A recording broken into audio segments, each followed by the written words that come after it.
Good morning, Newton Falls. Hello, everybody. I'm Dave Lynch, the city manager here in Newton Falls, Ohio, and this is our regular morning update brought to you Tuesdays and Fridays at no expense to the taxpayers of Newton Falls at around 7:30, depending on the technology that we have working at the time. There's always a little bit of fine-tuning with the technology here in the early morning hours around 7:30 on Tuesdays and Fridays, but we're happy that Gregory Films, at no expense to the taxpayers, brings us this production just to keep you informed.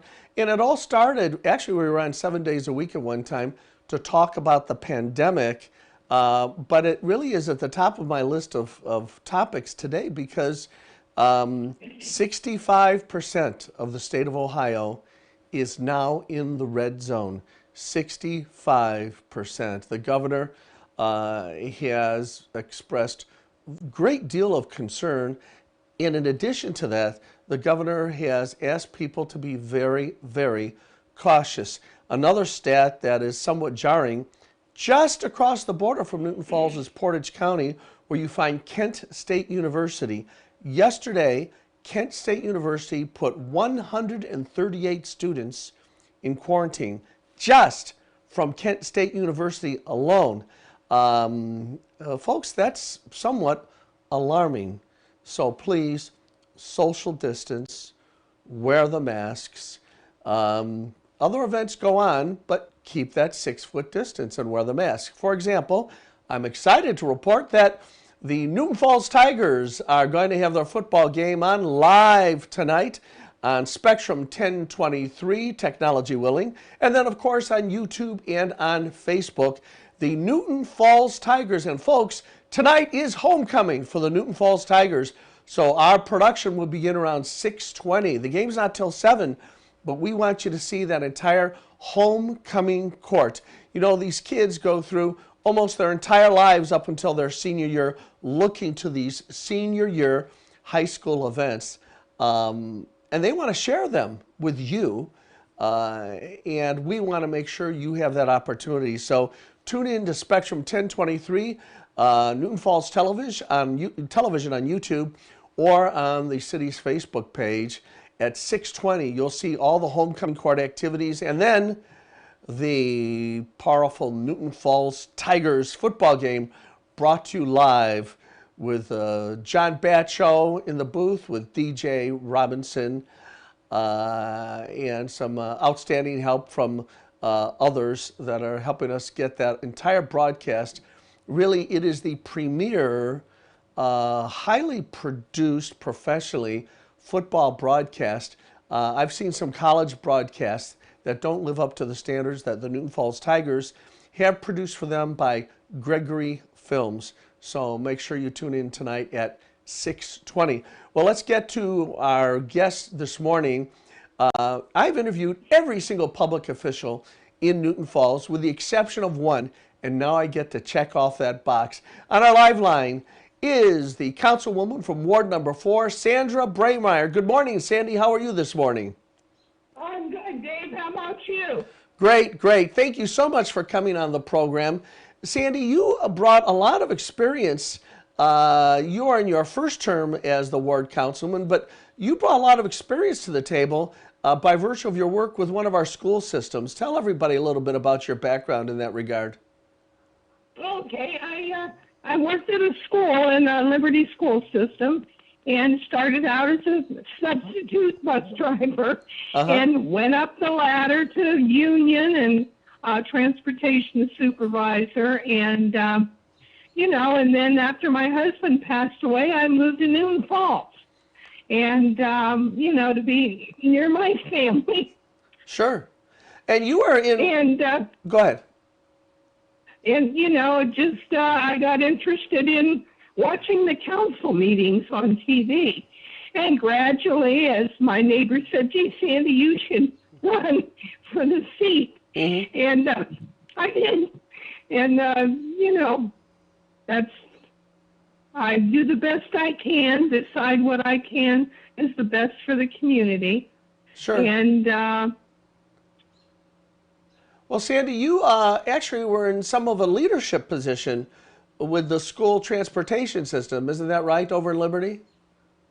oh, yes, yes. I worked on many campaigns for trustees and for the Board of Education, and I learned a lot about, how it works and how the public feels and what to ignore and what to really, see what the problem is there. And it just takes time and patience, you know. Well, Sandy, let's do a little comparison. What's more difficult to deal with? A bus full of wild school children or a bunch of rowdy constituents at a council meeting? The council meeting. I'll take the school. I'll take the school bus for children any day. Okay. Sandy, the other thing about your background that people find fascinating is at one time you operated some kind of a retail establishment with a lot of antiques and collectibles, and it's what guys refer to as selling a lot of cool things. Tell us about that in your background. Well, I lived in Berlin Center, and I had a historical home there. And I had a carriage house, and I had an antique shop and Christmas shop there. And I sold high-end vintage furniture and lamps. I did that for quite a few years. And I loved it, and I learned every day, and I still do every day. When I go into an antique shop, I'll say, gee, what is that? Mm-hmm. Because there's so much to learn out there about the antiques and so forth. And then I used my creativity last Christmas season to make the characters for the Christmas display downtown. Yeah. So I use a lot of my saws and all that kind of stuff to design that stuff. And, and just one day at a time. Yeah, by the way, you made reference to those characters. For folks that may not remember, I'll remind you, last Christmas, Newton Falls was a very special place in the downtown area because almost life-size wooden hand-painted cutouts of figures from Charles Schulz's Peanuts cartoon strip were personally made by you, weren't they, Sandy? Yes. Yes, everyone. Yeah. Yeah. They were really quite outstanding. Sandy, one of the things that sort of makes you stand out in the community is that everybody in Newton Falls knows exactly where your house is, and that's because this thing from a prior age is parked right out in your front yard.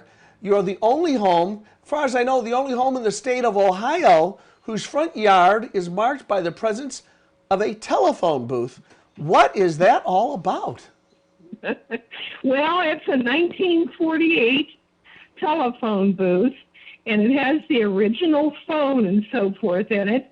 I'm told that it can be hooked up, that a person could actually call, but it was like something I wanted to mark my driveway as I drive past my own house.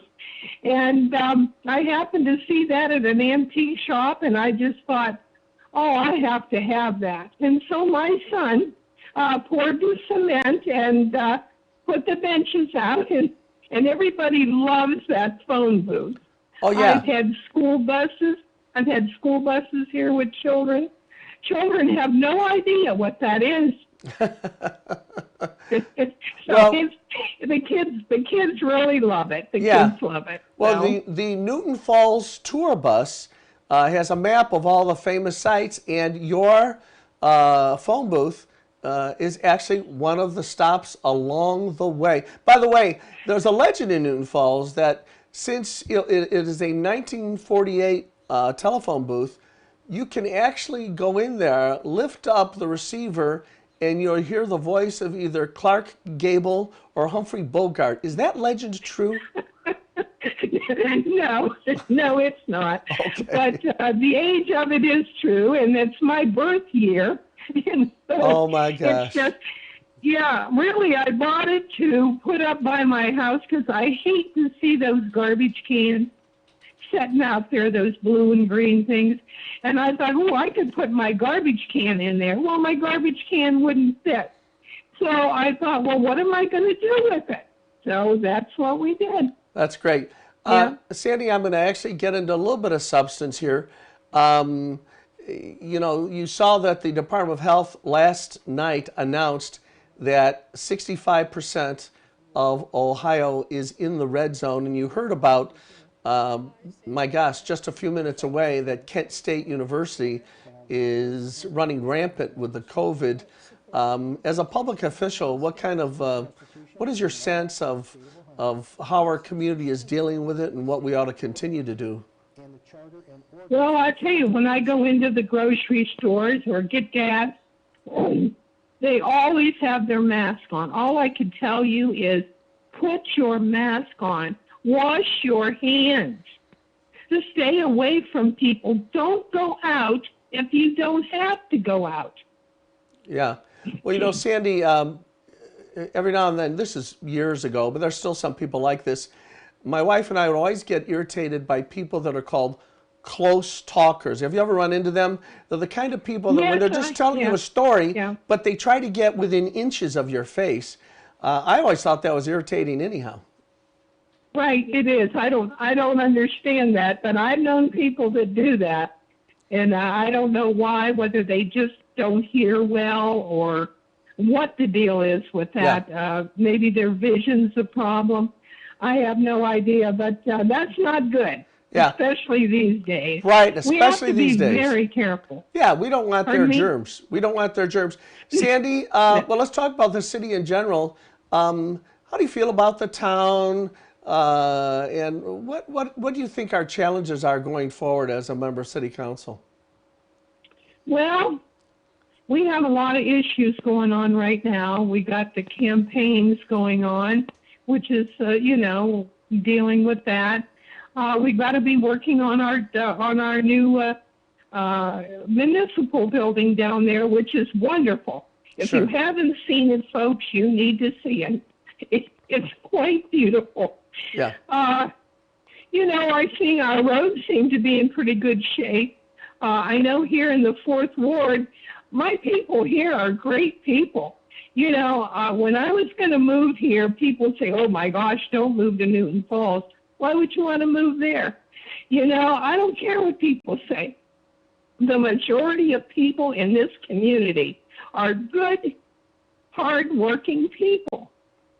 And just a few that have difficulties in life, I guess, make us look like we're bad. Yeah. But I know the people in the 4th Ward take care of their homes. They cut their grass. They're good people. They're nice people. You go to the grocery store, the bank, the gas station, everybody's nice. Yeah.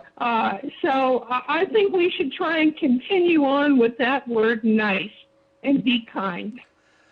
Sandy, I could not have put it better. We seem to live in a community where the vast majority of people are so nice, but there are a few folks that just want to show their darker side, but that's certainly not the majority of the people that I've run into. And apparently, you've seen the same positive feeling of the folks in Ward 4 as well.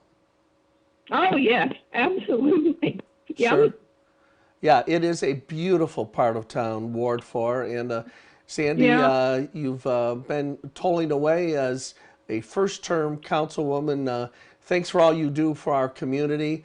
And folks, if you think it's easy to put your name out there and take the kind of abuse that you take as a member of City Council, it's not easy. So, Sandy, all of us applaud the fact that you're willing to stand up for your fellow citizens. Thank you so much for your service. Well, thank you, Dave. Thank you. All right. And have a happy Halloween, and thanks. Have a great weekend. We'll see you, Sandy. Thank you. Okay, you too. Bye-bye. Okay.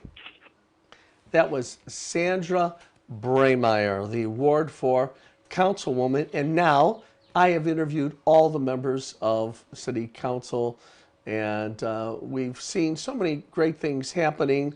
Halloween is coming up October 31st on the actual day, and Newton Falls is a little bit different because we're going to do our Halloween in daylight, 2 p.m. until 4 p.m.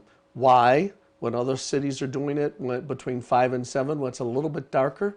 Here's the answer: safety.